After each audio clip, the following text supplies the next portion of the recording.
Hi everybody, this is Joel Kennedy with Kennedy Violins. Did this happen to you? Well, don't worry, it's not a big deal. I'll show you how to put it back in.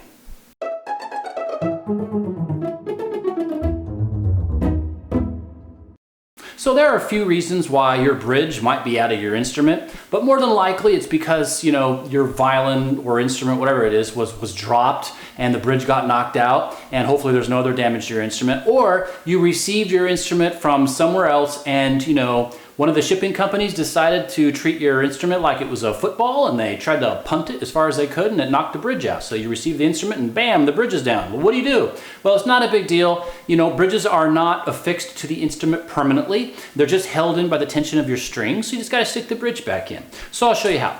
So the first thing you want to do is you want to look at your bridge and determine which side is the tall side and which side is the short side.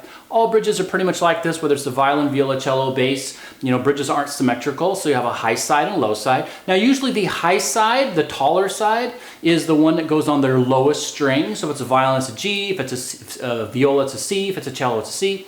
So, and a lot of times also, if your bridge has a stamp on it, the stamp will actually go towards the tailpiece. So it'll face you as you play your instrument, generally speaking. So just find that tall side, okay? Good. So the step number 2 is that you're going to want to determine exactly where on your instrument the bridge goes.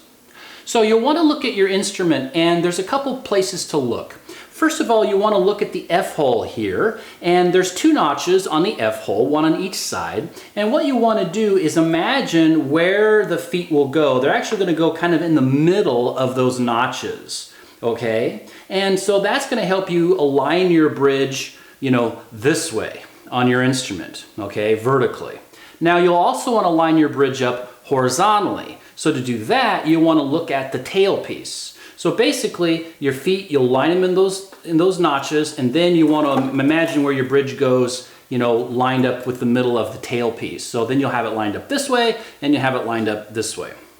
Okay, so step number 3 is that you're actually just going to put the feet where you've already determined that the bridge goes, and you're going to put it in kind of laying down, and then you're just going to raise your bridge up. Okay, so we'll take the bridge, and you just kind of, what I usually do is I'll lean it towards the tailpiece. Okay, I mean not the tailpiece, the fingerboard, okay? You lean the bridge towards the fingerboard, okay? And get those feet about where you want it. Now the next thing you want to do is make sure your strings are in those notches on the bridge. Make sure those strings are on the notches, and then make sure your strings are all on top of the fingerboard. Sometimes they'll get knocked off and they'll go underneath or something like that. So make sure all your strings are on the fingerboard, and then make sure all of your strings are in the notches on the nut. Okay, so really just those 3 places: on your bridge, on the fingerboard, and on the nut. Once you are confident that that has occurred, now you'll want to slowly raise the bridge up and make sure you keep the feet in the right spot. So you're just going to use your thumb and your index finger, and you're just going to move the bridge up, okay? And now more than likely, once you get it raised up, it's probably not going to be exactly where you intend it to be. So again, just use the thumb and the first finger here and move the bridge around. Remember, you want to move it, you want to get it lined up in between those notches, and you want to get it lined up in between the fingerboard. Okay? Now the other thing you want to look at is make sure the back of the bridge is a 90 degrees to the top plate of your instrument. So don't look at the front so much, look at the back. If your bridge is carved properly, it'll have kind of an asymmetric arch to the front of the bridge, but the back will be completely flat. So you want to make sure it's a total 90 degrees to your instrument. So that's about it. Now here's a couple caveats. If you detect that there's just too much resistance in trying to put that bridge up, what you want to do is just loosen these pegs, turn them clockwise. Just turn these pegs clockwise a little bit. That'll give you a little bit of extra stretch on or a little bit more string, so the strings aren't as tight on the bridge. That'll make it easier for you to put the bridge up.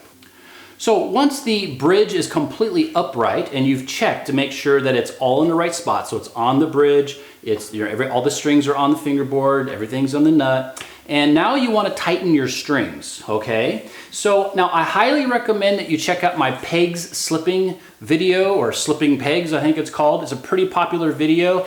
I think it's my most popular video actually. I put a link down below so you can check it out.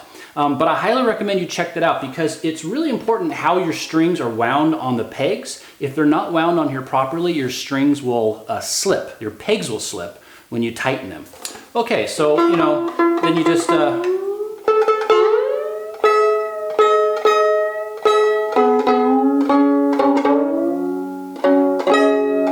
Okay, so once you got the pitches pretty close, then again, check this bridge and make sure that you still got that 90. Make sure your bridge isn't leaning forward, and then you're good to go. So for the next, probably few days, your strings are gonna stretch and they're gonna kind of wiggle around. So next few days, just make sure you check that bridge, make sure it's straight up and down, and if it's not, if it's leaning forward towards that fingerboard, just get your index and thumb and move that bridge, get it in the right spot, and then keep on tuning your instrument. After a couple days, it should settle down and you should be fine.